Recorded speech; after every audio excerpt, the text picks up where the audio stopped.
l'étude de la parole de Dieu. Aujourd'hui, nous allons nous attarder sur le thème de l'homme créé à l'image de Dieu.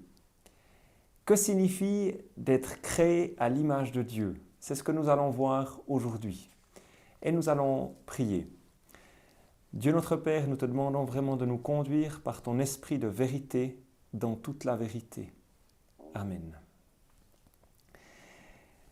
Nous lisons dans le texte de la Genèse, dans Genèse 1, à partir du verset 26. Puis Dieu dit, « Faisons l'homme à notre image, selon notre ressemblance, et qu'il domine sur les poissons de la mer, sur les oiseaux du ciel, sur le bétail, sur toute la terre et sur tous les reptiles qui rampent sur la terre. Dieu créa l'homme à son image, il le créa à l'image de Dieu, il créa l'homme et la femme. » Dans ce passage, nous avons 3 fois l'expression à l'image de Dieu et une fois l'expression à la ressemblance de Dieu. En fait, Dieu crée l'être humain comme le point culminant de sa création. Il a créé les différents éléments de la création et maintenant il est en train de créer l'être humain. Et c'est l'être humain qui doit refléter en direct, si on peut dire comme ça, le caractère même de Dieu. Dieu crée l'être humain pour qu'il soit comme lui. Alors, quelle destinée, quelle gloire, quel honneur, quel privilège de pouvoir être ceux qui reflètent Dieu dans la plus grande ressemblance. Notre destinée est extraordinaire. Parfois, les enfants imaginent qu'ils vont être quelqu'un de grand, ils s'imaginent être peut-être un pompier qui va délivrer des vies humaines et se battre contre les incendies, ou un avocat qui va défendre la cause des plus démunis, ou un acteur qui va jouer des rôles extraordinairement importants. Mais en réalité, Dieu nous donne quelque chose de beaucoup plus important que tout ça.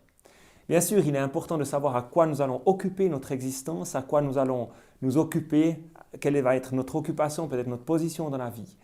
Mais en fait, notre appel fondamental et l'appel de chaque être humain sur cette terre, c'est de refléter notre Créateur, de refléter Dieu, d'être une image vivante de Dieu, de pouvoir être comme lui, à sa ressemblance. Qu'est-ce que cela signifie? Eh bien, nous allons le voir bien davantage encore aujourd'hui dans cette session d'enseignement. Ainsi, nous allons pouvoir découvrir quels sont les rêves que Dieu a placés dans notre cœur. Il y a, vous savez, ces rêves de grandeur, ces rêves de justice, ces rêves de droiture qui sont en nous. Ces rêves peut-être d'être comme un héros qui vient délivrer certaines personnes, qui vient agir pour ramener la justice, l'amour, la vérité. Eh bien, tous ces rêves que Dieu a placés lui-même dans nos cœurs, c'est en fait ce rêve d'être comme lui, d'être à sa mesure. Et la réalité, c'est que Dieu a placé des rêves en nous qui vont largement au-dessus et au-delà de nos capacités. Parce que Dieu a mis dans notre vie ce désir et cette réalité d'être comme lui. En fait, notre vie est trop étroite. Nous sommes appelés à devenir comme Dieu, à penser comme Dieu, à vivre comme Dieu. Bien sûr, il y a ces rêves de grandeur que nous pouvons avoir quand nous sommes jeunes, quand nous sommes plus âgés, mais nous allons voir qu'est-ce que ces rêves de grandeur signifient quand nous sommes transformés à l'image de Dieu. Dieu, dans ce passage, tient conseil avec lui-même. Pour tous les autres éléments de la création, Dieu s'est adressé, on peut dire, vers l'extérieur. Il a transmis des ordres, des directives, ou par exemple pour les animaux, une bénédiction. Mais là, dans ce temps tellement important de la création de l'homme, Dieu se parle à lui-même. Il dit faisons l'homme à notre image et à notre ressemblance. C'est comme si Dieu se tourne vers lui-même et dans son intériorité entre dans un dialogue. C'est comme si Dieu prend conseil, consulte à l'intérieur de lui-même. Alors certains ont imaginé peut-être que Dieu s'adressait aux anges. Certains ont pensé qu'il y avait comme une cour céleste autour de Dieu et que Dieu exprimait ses intentions. Mais le texte nous permet de voir qu'il y a bien plus que cela, beaucoup plus que cela. Dieu parle vers l'intérieur et nous voyons cette alternance entre le pluriel et le singulier. Dieu est toujours au singulier, Dieu est unique, il est un, et en même temps, il y a ce pluriel qui vient, faisons à notre image et à notre ressemblance. Cette alternance du pluriel et du singulier, qui pourtant ne se contradisent pas, est en train de pointer quelque chose sur la nature même de Dieu. Et cette réalité, nous le savons bien, c'est la réalité que le Père, le Fils et le Saint-Esprit, ensemble, sont ces créateurs de l'être humain. Il nous est dit un tout petit peu plus loin, si nous cherchons à approfondir, que Dieu créa l'homme à son image, il le créa à l'image de Dieu. Et si nous regardons le texte précisément, il nous est dit que Dieu créa l'homme à son image, il le créa à l'image de Dieu. Dieu crée l'homme à l'image de Dieu. Et c'est comme si il semble qu'il y a dans la divinité, il y a Dieu et il y a l'image de Dieu. Il y a Dieu qui crée l'homme à son image. Et on peut le traduire dans des termes très éloquents, qu'en fait Dieu le Père crée l'homme à l'image de Dieu le Fils, de Jésus-Christ. La réalité, c'est que Dieu, le Père, nous crée en tant qu'être humain à l'image de son Fils. Nous pouvons le voir très clairement dans plusieurs passages du Nouveau Testament et en particulier dans celui-ci. Dans Colossiens 1, au verset 15, nous lisons « Il est l'image du Dieu invisible, le premier-né de toute la création. » Jésus-Christ est l'image du Dieu invisible.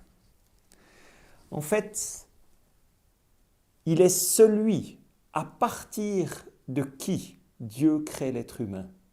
Il est l'image du Dieu invisible. Dieu crée l'homme à son image. Dieu crée l'homme à l'image de son Fils Jésus-Christ. C'est extraordinaire. Et l'image de Dieu est ce lien particulier qui nous unit à Dieu. En tant qu'être humain, nous sommes comme reliés à Dieu dans une profondeur, dans une réalité profonde, parce qu'il a déposé en nous son image, il a déposé en nous sa ressemblance. Quand Dieu pense à l'être humain, il se rappelle de son Fils. L'image de son Fils est sur l'être humain. Quand Dieu pense à son Fils, il pense à l'être humain. Ce lien tellement profond qui relie l'être humain à son Créateur. Tout nous sépare sans cette image. Dieu, qui est tellement grand, infini, incréé, qui n'a ni commencement ni fin, Dieu qui est si saint, si parfait, qui vit dans une lumière inégalée, et l'être humain qui est fait de poussière, qui est marqué par le temps, qui est marqué par le péché, marqué par la finitude. Et voilà que Dieu crée ce lien au travers de l'image de Dieu, ce lien qui s'appelle Jésus-Christ. L'image de Dieu n'est pas quelque chose de vague, de flou, où on se dit qu'est-ce que ça peut bien être cette image de Dieu? Cette image de Dieu a un visage, cette image de Dieu a un nom, et c'est Jésus-Christ. Quand Dieu pense à l'être humain, il se rappelle toujours de son Fils. Quand Dieu pense à son Fils Jésus-Christ, il se rappelle toujours de l'être humain. Et Jésus est vraiment ce pont, ce lien tellement essentiel qui nous relie à Dieu le Père. Il y a cette dimension de ressemblance et cette dimension de différence. On le dit parfois en langage populaire, ceux qui se ressemblent s'assemblent. Et on dit parfois aussi, dans la sagesse populaire, que les opposés s'attirent. C'est ce qui se passe en fait dans ce texte. Les opposés s'attirent, Dieu est attiré par l'homme, l'homme est attiré par Dieu, tellement il y a de différences, de tellement grandes différences. Et pourtant, pour se comprendre, pour pouvoir vivre quelque chose, pour pouvoir être avec quelqu'un, il faut qu'on ait des points communs. Il faut qu'on ait un point de ressemblance.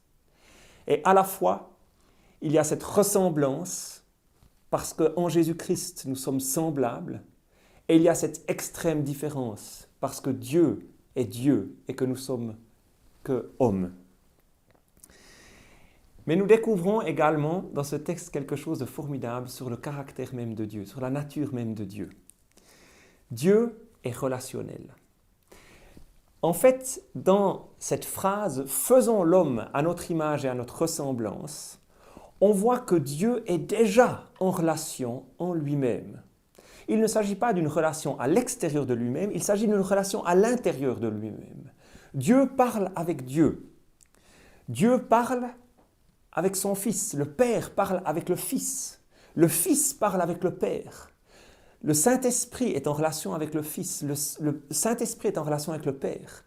Il y a un dialogue, il y a un contact, il y a une relation à l'intérieur même de Dieu. Et on le voit plusieurs fois dans l'Écriture. Et bien sûr, si vous désirez avoir plus de notes et de références bibliques, vous pouvez télécharger notre document qui accompagne ce cours. Il n'y a qu'une petite partie qui est enseignée en oral et une grande partie qui se trouve dans les notes, où vous pouvez aller beaucoup plus loin dans votre recherche. Mais par exemple, le psaume 45 nous dit « Ton Dieu, ô Dieu ». Il y a ce dialogue, il y a cette réalité que Dieu le Père et Dieu le Fils, ensemble, dialoguent et préparent cette création de l'être humain. Dieu n'est pas un solitaire. Il est essentiel de comprendre que c'est à cause de la relation que le Père a avec le Fils que le Père décide de créer l'être humain. On pourrait dire que Dieu est tellement enthousiasmé, le Père est tellement enthousiasmé de son Fils qu'il décide d'avoir plusieurs enfants. Il décide d'agrandir le nombre de ses enfants. Ce n'est pas parce que Dieu est solitaire et dans une sorte de frustration de solitude qu'il se dit je m'ennuie, je suis un peu seul dans cet univers vide et je vais créer quelque chose pour avoir une distraction. Non.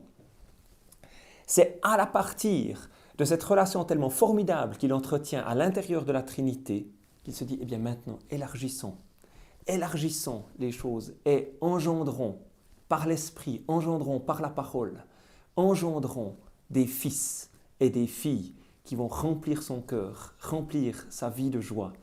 Et c'est bien sûr ce qu'il se passait déjà avec Jésus-Christ. C'est un élargissement qui est en train de se passer. Dieu est très relationnel. Certains imaginent qu'il est difficile d'entrer en relation avec lui. Ce n'est pas le cas. Dieu est déjà très relationnel à l'intérieur même de lui-même, le Père, le Fils et le Saint-Esprit. Mais Dieu est très relationnel dans le sens qu'il crée l'être humain, avec cette capacité d'être en relation avec lui au travers de son image. Dieu est véritablement quelqu'un qui veut le contact, qui veut qu'on s'approche de lui, qui veut entrer dans notre vie, qu'on entre dans sa vie, qu'il y ait une interaction avec lui. Et cette réalité de l'image de Dieu sur notre vie définit notre identité d'une manière extraordinaire. Seuls les êtres humains portent l'image de Dieu. Ce n'est pas les vaches qui portent l'image de Dieu, ce n'est pas les aigles, ce n'est pas les pitons, ce ne sont pas non plus les montagnes ou les océans. Ce n'est pas non plus le soleil, les astres, les étoiles. Non, c'est l'être humain. Et c'est seulement l'être humain qui porte cette image de Dieu qui est un élément sacré. À cause de l'image de Dieu, l'être humain est sacré. Rien d'autre dans la création n'est sacré. Les astres ne sont pas sacrés. Les animaux ne sont pas sacrés. Le vent, l'air, le feu, rien n'est sacré.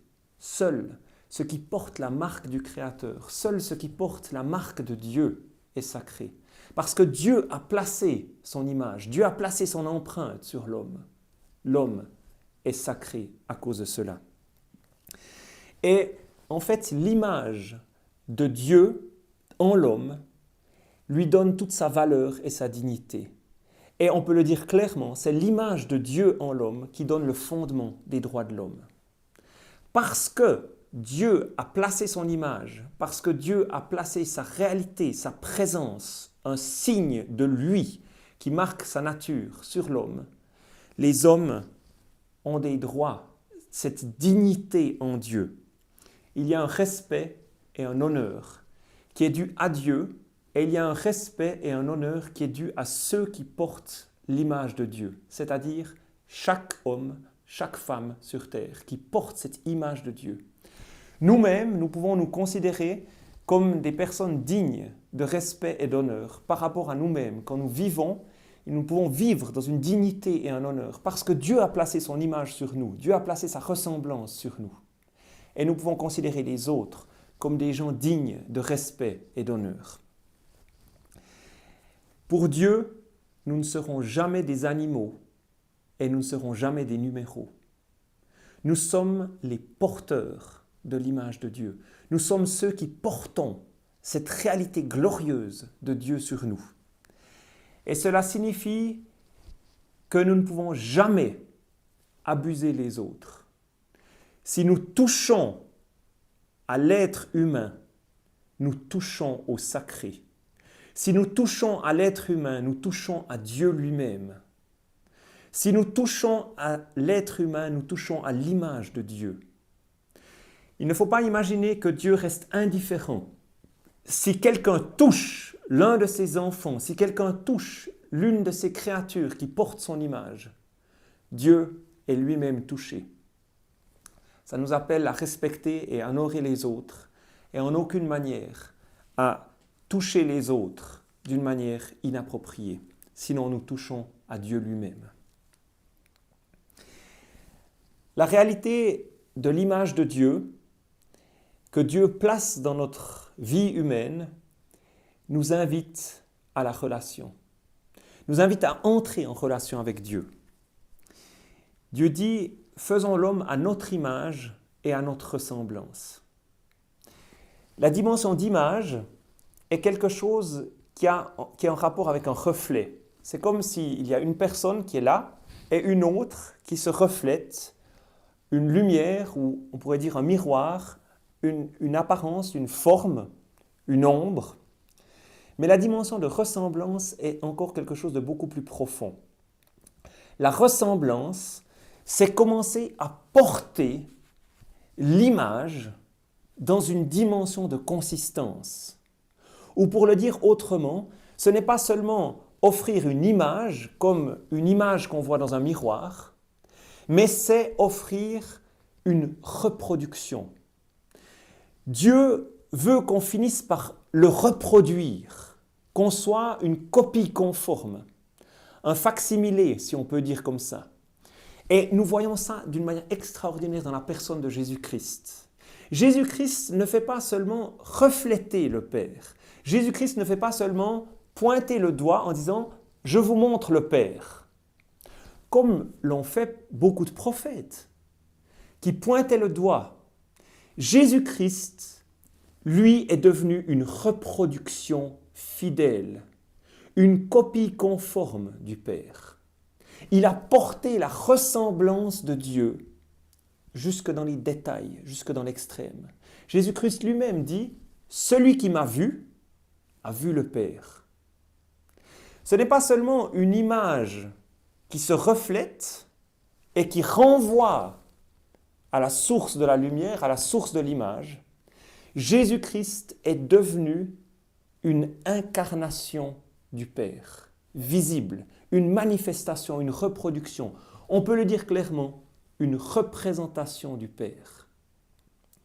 Mais ce qui est extrêmement glorieux pour nous, c'est que Dieu nous a créés à son image et à sa ressemblance. Faisons l'homme à notre image et à notre ressemblance. C'est-à-dire que Dieu nous permet non seulement de le refléter, mais également de devenir comme lui, de devenir semblable à lui, d'être transformé pour pouvoir être ces personnes qui vont vraiment être comme une copie de lui. Nous le savons au travers de Romains 8, notre destinée, c'est de devenir semblable à l'image de son Fils, de devenir semblable à l'image de Jésus-Christ. C'est extraordinaire. Dans Hébreux 1, le verset 3, il nous est dit que Jésus est le reflet de sa gloire et l'empreinte de sa personne. Le reflet de sa gloire est l'empreinte de sa personne. Le reflet de la gloire du Père est l'empreinte de la personne de Dieu, l'empreinte du Dieu invisible. Et c'est exactement de ça qu'il s'agit, cette image qui est un reflet et cette ressemblance qui est une empreinte. La ressemblance a une dimension de consistance, a une dimension on peut dire, de solidité, de réalité. Et nous sommes appelés non seulement à pointer notre doigt vers Dieu en disant oui, il y a un Dieu et donner notre témoignage, mais nous sommes appelés à devenir nous-mêmes des personnes qui dans notre être, les gens disent « Il est comme Jésus-Christ, il est comme Dieu, il se comporte, il vit, il pense ». Nous pouvons voir Dieu en lui et pas seulement voir qu'il croit en Dieu. Certaines personnes peuvent dire « Oui, je vois qu'il voit Dieu ». Mais ce que nous sommes appelés à refléter, ce n'est pas seulement que les gens disent « Je vois que tu vois Dieu, je vois que tu crois en Dieu, je vois que tu témoignes de Dieu ». Nous sommes appelés à ce que les gens puissent dire « Je vois Dieu en toi ». Et c'est toute une autre réalité. Comment est-ce que ce processus va s'accomplir? Ce processus va s'accomplir en fonction de la réalité suivante. C'est que quand nous contemplons Dieu, nous sommes transformés à son image. Nous avons non seulement à refléter l'image de Dieu, mais nous avons à être transformés à son image. C'est-à-dire à vivre justement cette dimension de ressemblance. Nous lisons dans 2 Corinthiens 3, le verset 18, « Nous tous, qui le visage découvert, contemplons comme dans un miroir la gloire du Seigneur. Nous sommes transformés en la même image, de gloire en gloire, par le Seigneur, l'Esprit. » Nous tous qui le visage découvert, contemplons comme un miroir la gloire du Seigneur. Nous sommes transformés en la même image, de gloire en gloire, par le Seigneur, l'Esprit. Alors que nous fixons nos yeux dans la contemplation, dans l'adoration sur Dieu, nous sommes transformés en la même image. C'est-à-dire que l'Esprit Saint est en train de nous donner les caractéristiques mêmes de Dieu, de nous donner cette ressemblance de Dieu, et nous sommes transformés, nous sommes appelés à vivre un processus de transformation. Nous parlions de la gloire de notre destinée. La gloire de notre destinée, c'est bien sûr d'être à l'image de Dieu, mais la gloire de notre destinée, et ça s'applique à tous les êtres humains sur terre, c'est de pouvoir intégrer le caractère même de Dieu, la nature même de Dieu, pour pouvoir non seulement la refléter, mais l'incarner, la représenter, devenir nous-mêmes cette copie conforme à Jésus-Christ, à l'image de Dieu. Nous-mêmes, avoir le même cœur que Jésus-Christ, les mêmes désirs de grandeur. Le désir de grandeur de Jésus-Christ, c'est le désir d'humilité, le désir de service. Le désir d'exploit de Jésus-Christ, c'est de faire la justice pour les autres. Le désir d'aimer de Jésus-Christ, c'est un amour qui ne prend pas, c'est un amour qui se donne, un amour qui se sacrifie. Ça, c'est notre grande valeur, c'est la noblesse de notre réalité humaine. Parlons encore un peu de cette question de reflet et de ressemblance. C'est Dieu qui dit « Faisons l'homme à notre image et à notre ressemblance ». Nous avons, en tant qu'êtres humains, à refléter l'image de Dieu. Cela se passe dans ce sens. C'est la lune qui reflète la lumière du soleil. Ce n'est pas le soleil qui reflète la lumière de la lune. Certains critiques ont dit que Dieu était à l'image de l'homme. Mais c'est totalement faux. Nous ne pouvons pas regarder ce qu'est l'homme pour savoir qui est Dieu. En effet, un homme rempli de haine et d'amertume ne va pas refléter Dieu. Mais Dieu va se refléter dans l'homme, par exemple, quand un père, qui par moments pourrait être dans l'amertume, mais prend un tendre soin de ses enfants. Là, il y a ce reflet de Dieu. Il faut connaître Dieu pour pouvoir voir le reflet de Dieu dans l'homme. La lune, nous le savons, est froide et n'a pas de lumière, ne produit pas de lumière par elle-même. Elle ne fait que refléter la lumière du soleil. Si nous cherchions à déduire ce qu'était le soleil par rapport à la lune, saurions-nous que le soleil est chaud? Non. C'est uniquement parce que nous connaissons le soleil que nous pouvons dire « il se reflète dans la lune ». En réalité, Dieu se reflète en nous. Et pour voir le reflet de Dieu en l'homme, il faut connaître ce Dieu créateur. Il faut connaître Jésus-Christ qui est ce reflet qui se manifeste dans l'homme. Dieu ne sera jamais le reflet de l'homme. C'est l'homme qui est le reflet de Dieu.